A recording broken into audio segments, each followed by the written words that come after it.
Meu nome é Marília Maronese Brum, sou residente do primeiro ano de Cardiologia Pediátrica e hoje eu vou apresentar um trabalho que foi publicado no American Cardiology em novembro de 2017, Survival Without Cardiac Transplantation Among Children with Dilated Cardiomyopathy. A miocardiopatia dilatada é caracterizada, então, por uma disfunção sistólica e dilatação do ventrículo esquerdo. 40% desses pacientes evoluem para transplante cardíaco ou falecem após 2 anos do diagnóstico. O número de pacientes tem permanecido estável nos últimos 20 anos e, embora algumas crianças experimentem normalização do tamanho e função do ventrículo, a porcentagem não aumentou acentuadamente nesse mesmo período. Terapias médicas avançadas, em particular os dispositivos de assistência ventricular, agora estão sendo utilizados no tratamento de crianças com insuficiência cardíaca.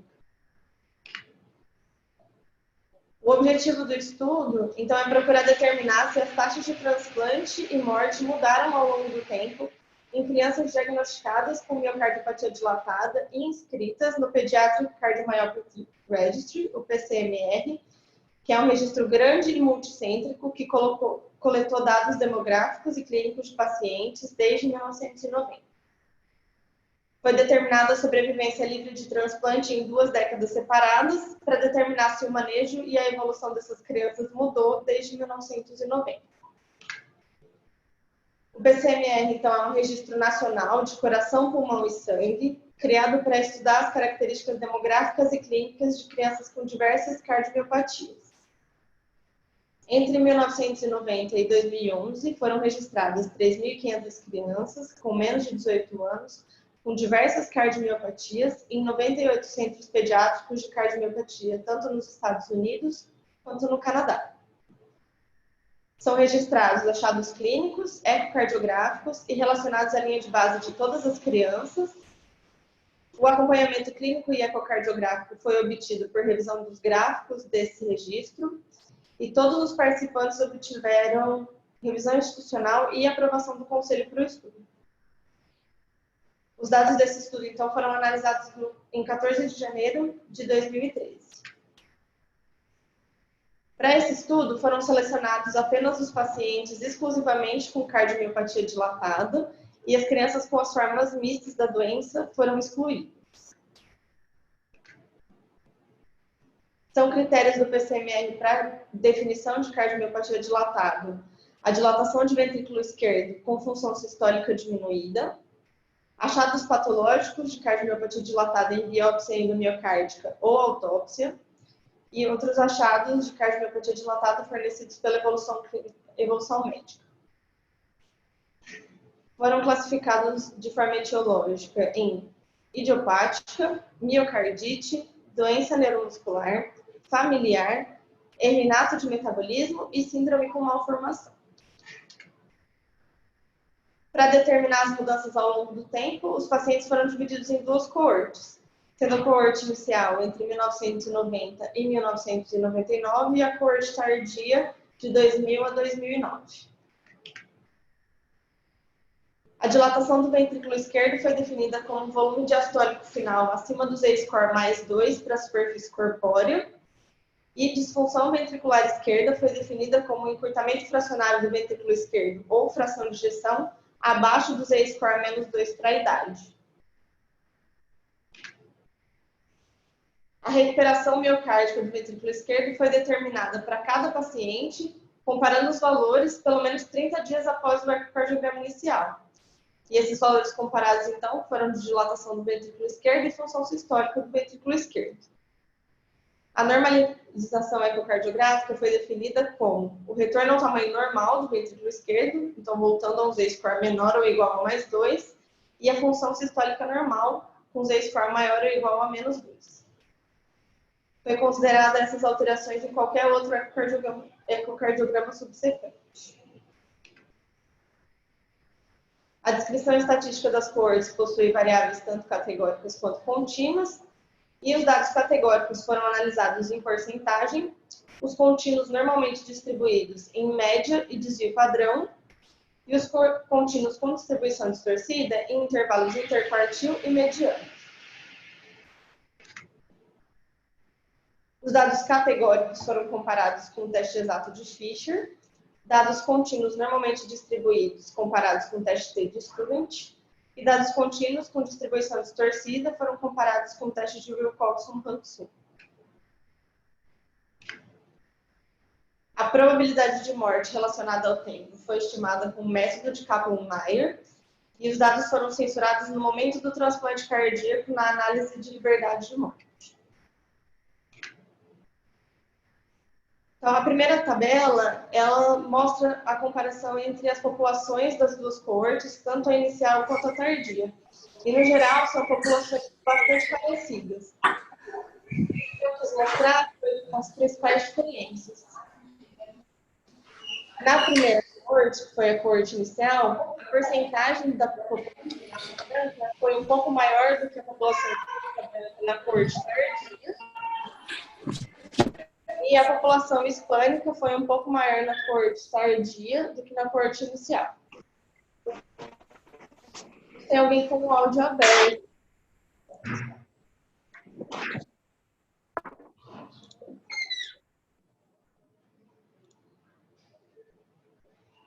Desculpe. Além disso, outra diferença entre as populações foi a porcentagem de miocardite, que foi um pouco maior na coorte tardia, de 17,3%, e de doença neuromuscular foi menor, de 4,9%, em comparação à coorte inicial, que foi de 12,3% e 9,2%. A classe funcional 4 ao diagnóstico estava mais prevalente na coorte tardia, com 57%. O uso de terapia diurética também foi mais importante na coorte tardia. E a biópsia endomiocárdica aconteceu em maior porcentagem na coorte inicial, com 33,5%. E apesar dessas populações serem relativamente bastante parecidas, houve uma grande variação das características e dos dados ecocardiográficos entre os centros analisados. A segunda tabela mostra o perfil ecocardiográfico dos pacientes. E o que a gente pode perceber, tanto pelos valores quanto pelo valor de P, é que essas populações ecocardiograficamente eram muito semelhantes. O tempo de follow-up, então, na coorte inicial foi de 1,6 anos, com intervalo interquartil entre 0,5 e 5 anos, e na tardia de 1 ano, com intervalo interquartil de 0,5 a 3 anos. As taxas de transplante foram similares, porém as crianças da coorte inicial foram mais propensas a morrer sem transplante cardíaco, com P com significância estatística. Na primeira figura, a gente vê, então, a probabilidade de sobrevivência e o tempo estimado para morte e transplante, comparando as duas coortes. No desenho a coorte... Nas curvas, a gente compara a curva azul como a coorte inicial e a curva vermelha como a coorte tardia. No primeiro desenho, então, no desenho A gente consegue perceber que a probabilidade de sobrevivência é maior na coorte tardia, mostrando a curva vermelha, então, mais alta do que a curva azul. E isso acontece com significância estatística. Já no desenho B, a gente consegue perceber que as curvas não têm dissociação entre si, então que as taxas de transplante foram similares ao longo do tempo para as duas coortes. Também um P sem significância estatística aqui, mostrando o porquê das curvas estarem sobrepostas. Entre todas as crianças, 73% possuem disfunção e dilatação do ventrículo esquerdo ao diagnóstico, bem como em pelo menos um dos estudos ecocardiográficos adquiridos pelo menos 30 dias após o ecocardiograma inicial. Dessas, então, foram 882 da coorte inicial e 549 da coorte tardia. 30% da coorte inicial e 27% da coorte tardia recuperaram a função e tamanho normais do ventrículo esquerdo, com tempo médio de normalização de 19,4 meses para a coorte inicial e 12 meses para a coorte tardia. 24% de ambas as coortes realizaram transplante cardíaco, com tempo médio de 5 meses para a coorte inicial e 3,8 meses para a coorte tardia. e 18% da coorte inicial e 19% da coorte tardia morreram com tempo médio de 5,3 versus 3,2 meses. Das crianças que foram excluídas pelos critérios ecocardiográficos, 317 foram da coorte inicial e 205 da coorte tardia. 28% em ambas as coortes foram submetidos ao transplante cardíaco, com tempo médio de 1,2 a 0,8 meses, e 29% da coorte inicial e 12% da coorte tardia faleceram, com tempo médio de diagnóstico até a morte de 0,5 versus 0,4 meses. Na figura 2, a gente compara 4 desfechos, 4 eventos. Os eventos, então, são a normalização ecocardiográfica, o transplante, morte e a persistência da anormalidade ecocardiográfica. Dentre as curvas, então, a gente está comparando curva A e B, sendo curva A coorte inicial e a curva B a coorte tardia. O que a gente percebe de principal diferença entre as curvas é na mortalidade, por volta dos 3 anos, principalmente. Que na coorte inicial, ela passa de 10%, chegando a ficar por volta de 12%. E na coorte tardia, ela não alcança os 10%, ficando por volta de 8%. Esse dado, então, também tem um P com significância estatística. Diferente da mortalidade, o que a gente percebe é que tanto a taxa de normalização ecocardiográfica quanto a taxa de transplante foi similar em ambas as coortes. Na ilustração central, ele compara a proporção do evento relacionado às etiologias presentes no estudo, as principais etiologias presentes no estudo.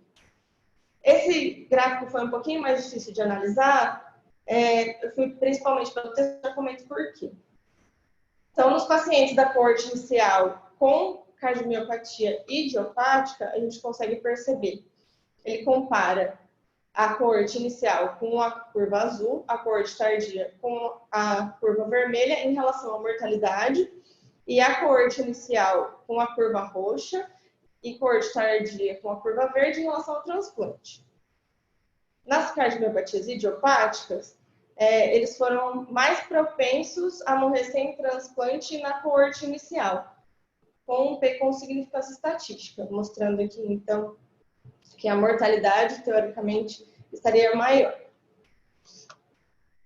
Na coorte tardia, em relação à miocardite, eles foram mais propensos a receber transplante cardíaco, porque mostram um P com significância estatística e a diferença entre as curvas, porém eles mantiveram a mesma mortalidade, com um P sem significância estatística.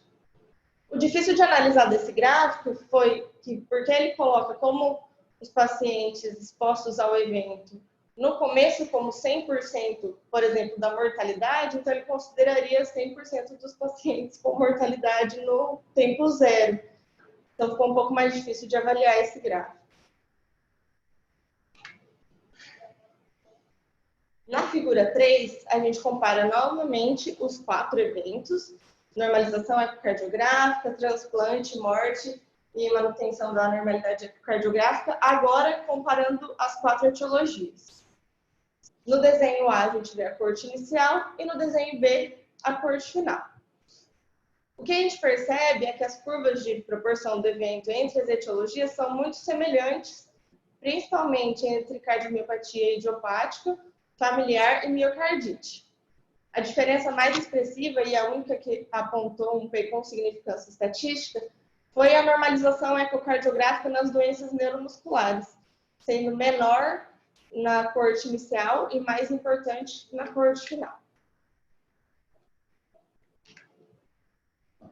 Então, não houve diferença das taxas de normalização ecocardiográfica, morte ou transplante para as crianças com miocardiopatia idiopática familiar ou miocardite, e as taxas de morte e transplante cardíaco foram similares no grupo de doença neuromuscular, porém a taxa de normalização ecocardiográfica foi bem mais importante na coorte tardia. Mais crianças morreram precocemente na coorte inicial, apesar de terem populações com características de base semelhantes, Então, foi realizado um modelo de análise univariável para identificar fatores preditores de morte em toda a amostra. A primeira análise, então, univariável, foi feita na tabela 3, para identificar esses fatores preditores.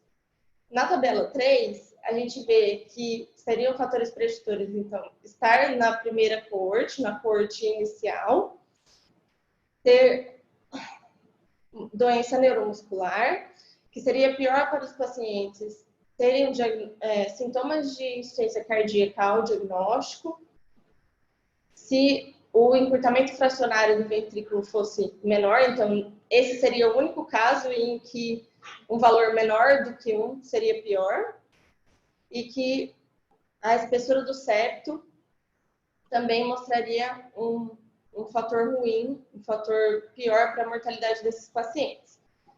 Na análise multivariável, que tenta então diminuir a diferença entre as populações, a gente percebe que estar na coorte inicial se manteve como fator independente, ter a doença neuromuscular também, sintomas de insuficiência cardíaca e o encurtamento fracionário do ventrículo se mantém como fatores de mortalidade, sendo que a miocardite seria menos pior, digamos assim, em relação à miocardiopatia idiopática.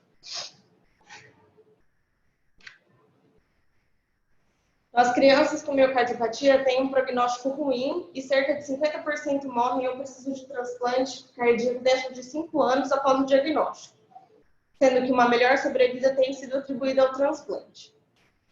Apesar de o transplante cardíaco ser considerado como tratamento preferencial para as crianças com insuficiência cardíaca em estágio terminal, as crianças listadas apresentam a maior taxa de mortalidade de transplante de órgãos sólidos. Então, os pacientes da coorte tardia sobreviveram por um tempo maior, e isso a gente pode perceber pela redução de 33% no risco relativo, comparando aquela nossa primeira curva, que mostra 8% de mortalidade na coorte tardia e 12% na inicial, na incidência cumulativa de morte, 3 anos após o diagnóstico da coorte tardia.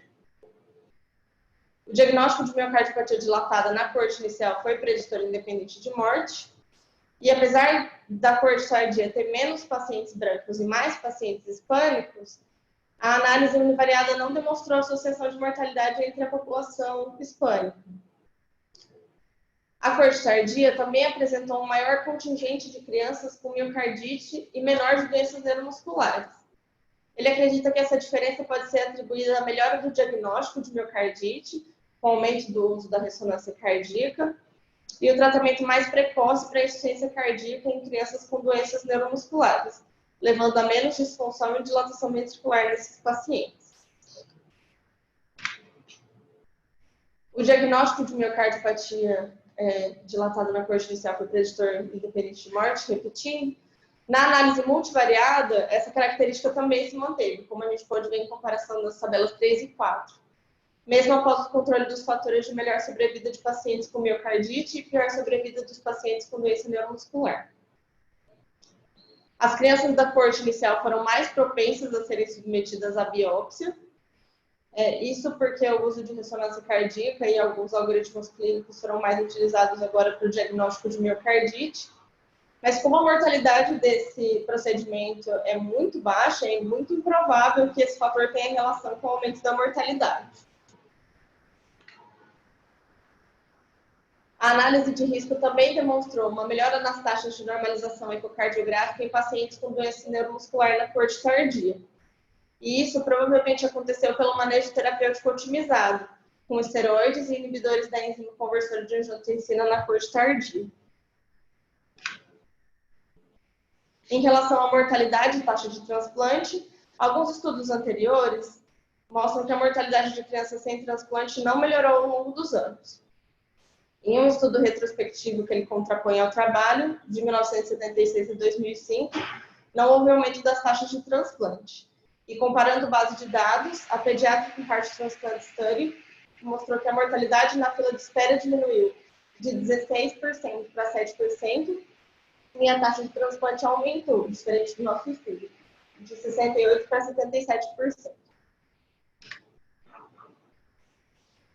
A taxa de normalização dos parâmetros ecocardiográficos 3 anos após o diagnóstico foi similar em ambas as cortes, e isso também aconteceu em outros estudos.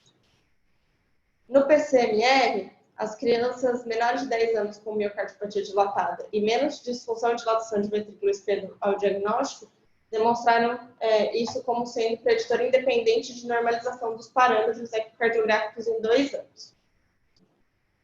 No trabalho de Alexander e colaboradores, a normalização ecocardiográfica de 33% das crianças aconteceu até 15 anos após o diagnóstico, com melhores Z-score de função sistólica ventricular ao diagnóstico.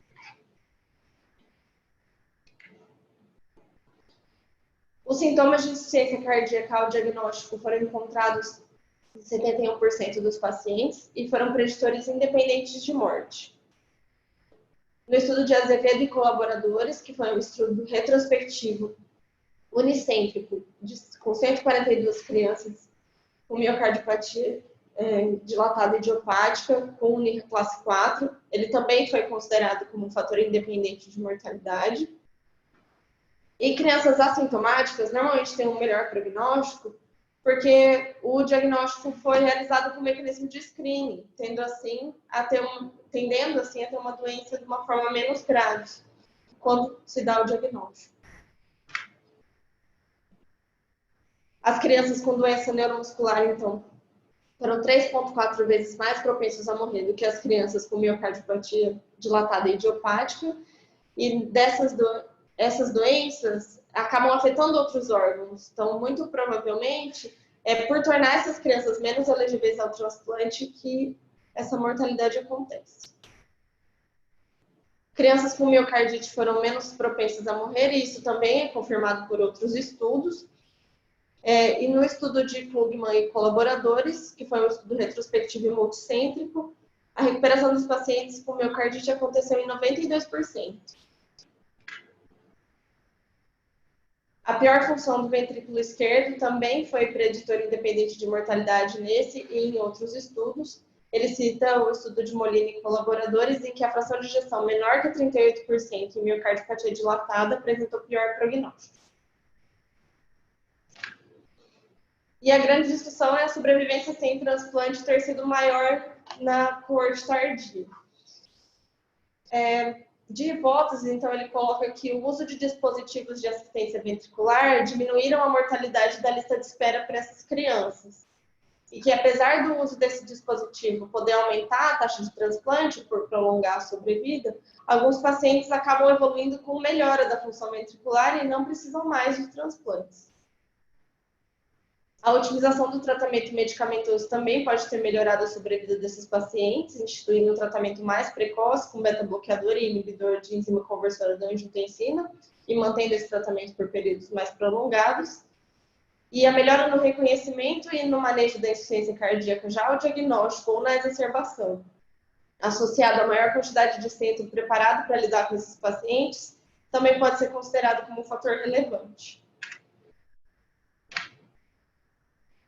De limitação do estudo, ele coloca que, apesar de ter demonstrado o efeito do tempo sobre a população estudada em relação à sobrevivência sem transplante, nos outros preditores, o efeito não foi tão robusto. E isso a gente pode identificar pelos valores de P. A característica observacional do PCMR também não permitiu associação entre a sobrevivência e as modalidades terapêuticas. E faltaram algumas informações sobre os pacientes que poderiam ajudar na elucidação, como ter conhecimento do tempo de uso de suporte inotrópico e se utilizou, ventilação mecânica, o suporte circulatório mecânico, e isso ajudaria a gente a entender melhor a sobrevida dos pacientes na coorte tardia. Alguns dados ecocardiográficos bastante relevantes também não foram possíveis de serem acessados, e o uso de medicações como beta-bloqueadores, inibidores da enzima conversora de angiotensina, comprovadamente redutores de morbidade e mortalidade em adultos, também não estavam ao alcance do acesso em mais da metade dos pacientes, por isso não foi analisado. Então, nesse estudo, que foi grande e multicêntrico, com as crianças com miocardiopatia dilatada diagnosticadas entre 2000 e 2009, viveram por mais tempo que as crianças diagnosticadas entre 1990 e 1999. Essa melhora parece estar relacionada a outras modalidades de tratamento além do transplante, porque as taxas de transplante foram semelhantes em ambas as formas. Mesmo ao controlar o grau de dissolução ventricular, a causa de miocardiopatia dilatada e a presença de sintomas de insuficiência cardíaca foram relevantes, e as crianças com miocardiopatia dilatada na coorte inicial tiveram 49% maior probabilidade de morrer do que as crianças na coorte tardia. Ele sugere que investigações adicionais sobre o manejo das crianças com miocardiopatia dilatada, incluindo o uso de novos dispositivos de assistência ventricular e terapia medicamentosa, são necessários para elucidar melhor essa melhoria de sobrevida livre de transplante. E é isso. Bem, então, é um trabalho de análise bastante difícil, porque tem muito dado numérico, né? E eu procurei selecionar alguns aspectos que a gente ainda não viu com mais detalhe em reuniões anteriores. Bom, primeiro, caracterizando esse trabalho, a gente vê que foi um trabalho prospectivo. Tá? Por que prospectivo? Ele partiu de uma causa e foi buscar um efeito. Qual seria a causa? A causa está num grupo da década inicial, né, de 90 a 99, contra a década mais recente, de 2000 a 2009. Porque eles já haviam percebido uma certa redução na mortalidade das crianças. Então, será que houve algum efeito da década? Alguma coisa diferente? Então, foi um trabalho prospectivo, mas é um prospectivo chamado histórico. Por que histórico? Porque ele foi levantar os prontuários lá da década anterior, da década nova. A cada ano ele ia vendo o que ia acontecendo, né? E ele já estava em 2013, quando fez o levantamento. Então, é um estudo prospectivo histórico para ver o prognóstico. Bem, o desenho do estudo confirma isso aí. Ele foi ver o banco de dados, né, do PCMR, analisou, e, portanto, ele conseguiu analisar todas as crianças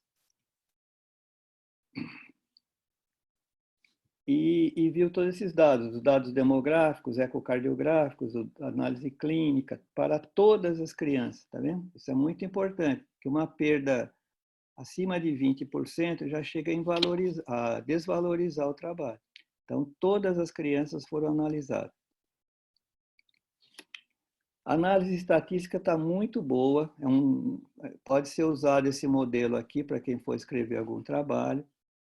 Então, ele diz lá, ele fez contagens e porcentagens para dados categóricos. Então, dados categóricos quer dizer variável qualitativa, né? É ou não é, tem ou não tem, isso é variável categórica. Então, para isso, só pode contar e fazer porcentagem.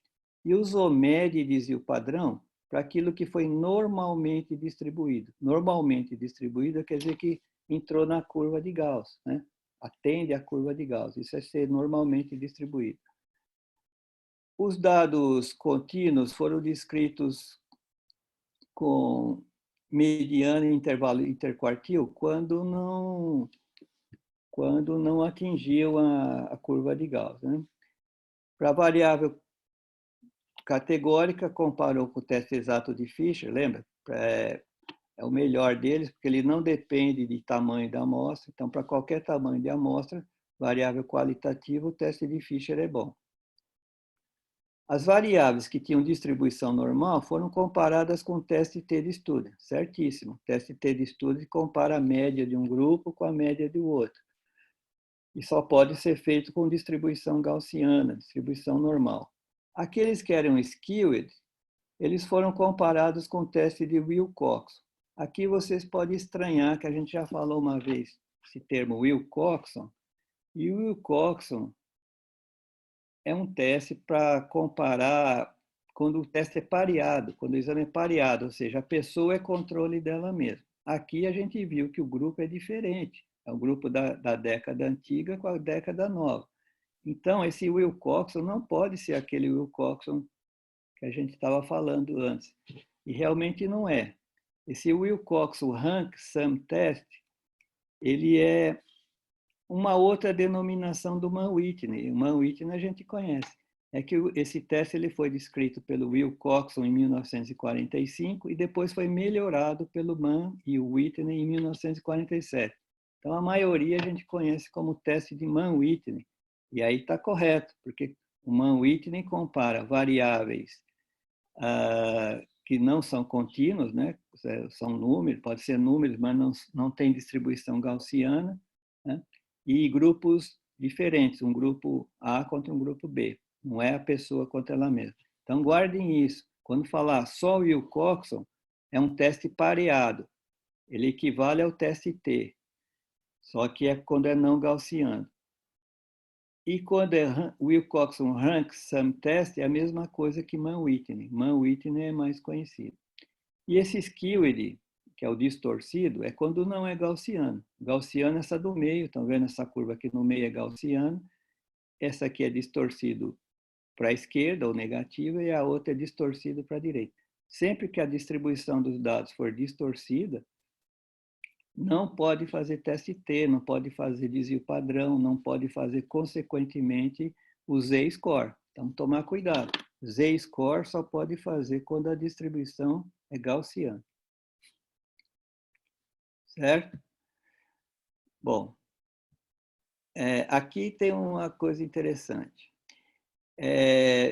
Ele compara os dados iniciais e o que deu diferença são variáveis não tão relevantes, né? Como a raça, por exemplo, que pelo menos no Brasil não tem a mínima validade você comparar a raça.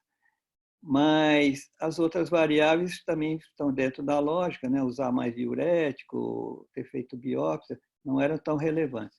Eu chamo a atenção para o Z-score. Lembrar que a fórmula do Z-score é essa aqui. É o valor que você mediu, menos a média do grupo, que é esse x com barra, dividido pelo desvio padrão. Veja, por isso que o Z-score só pode fazer em variável quantitativa contínua gaussiana. Se não for gaussiana, não pode. Por quê? Porque aqui no numerador tem média, e a gente só faz média de contínua gaussiana, e no denominador tem desvio padrão. Desvio padrão, consequência da média. Vejam que eram casos bastante graves, porque a Marília chamou a atenção aí, de mais 2 a menos 2 de Z-score, ainda pode se aceitar como dentro dos limites da normalidade. O ideal é de mais 1 a menos 1. Mas mais 2 a menos 2 é o limite máximo. E vejo que tem pessoas aqui com 4, quase 6, 8, né? Veja, quando é negativa, porque reduziu bastante, reduziu, o Z-score está menos 8, é muita redução. E quando subiu, lá 4,16, aumentou 4 vezes. O que o Dr. Carlos perguntou, por que ele fez na fração de ejeção, eu vejo aqui essa fração de encurtamento. Aqui não é Z-score, veja, é porcentagem. Então, porcentagem, aqui ele estava 16% a fração de encurtamento do ventrículo esquerdo. Não é um Z-score, tá? Tá porcentagem. Agora, o Z-score são os outros. Está escrito Z-score, Z-score, Z-score. Quando é porcentagem, é diferente. E vejam como é muito raro você ficar longe do Z-score menos 2 e mais 2. Lembrando da curva gaussiana, um desvio padrão já pega 68% da sua amostra. 34 à esquerda da média, 34 à direita.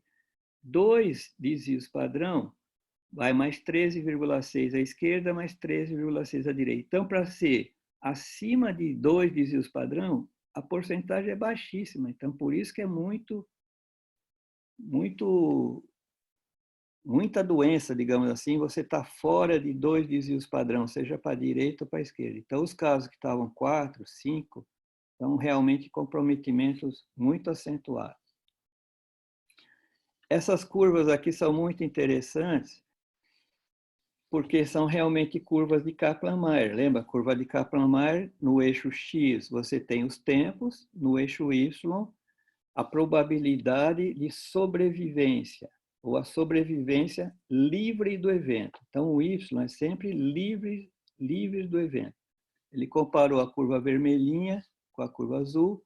Por que tem 3? É porque a do meio é seria a média das porcentagens, e geralmente se usa um erro padrão ou um intervalo de confiança para cima e para baixo. A gente vê que realmente o vermelhinho teve uma taxa de sobrevivência maior, né? Então, em média aqui, 85% de sobrevivência aos 10 anos, enquanto que o azulzinho, que é o tardio, tinha só 70% de sobrevivência, então, ou livre do evento. Então, 70% livre do evento e quase 85% livre do evento. Deu um P significante. Na outra curva, não. E duas formas da gente ver isso. A sobreposição das curvas, né? Uma dentro da outra, já é um sinal. E o P, que confirma que não houve diferença em relação a tempo para transplante. E sim só para o tempo para ocorrer a morte antes do transplante.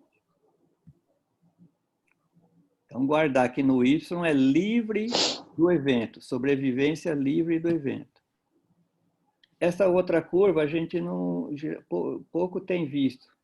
É uma curva de proporção com evento. Veja, proporção com evento. É o inverso daquela lá. Aquela é livre do evento, ela vai caindo.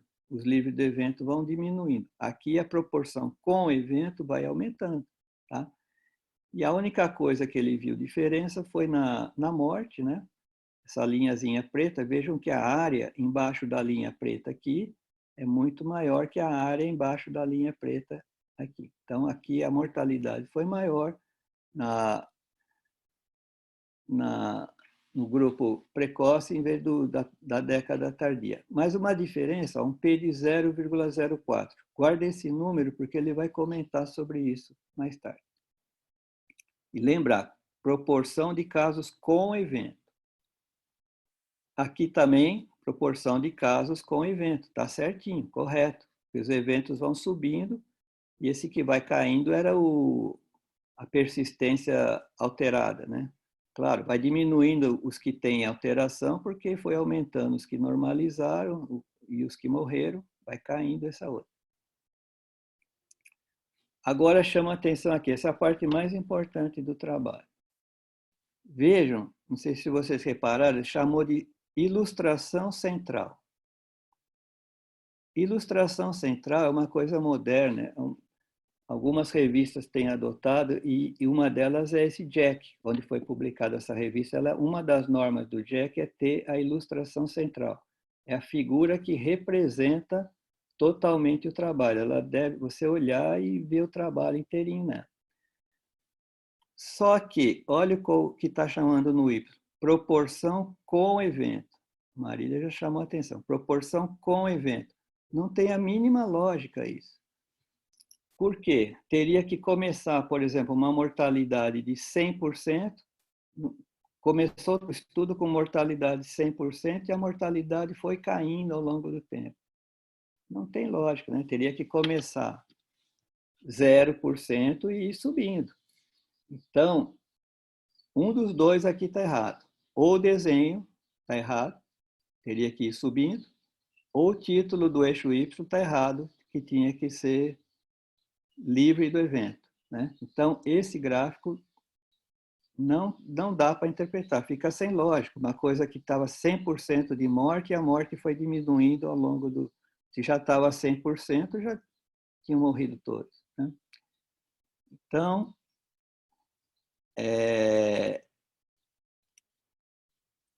tem um erro, está errado, isso aqui não é uma curva de proporção com evento.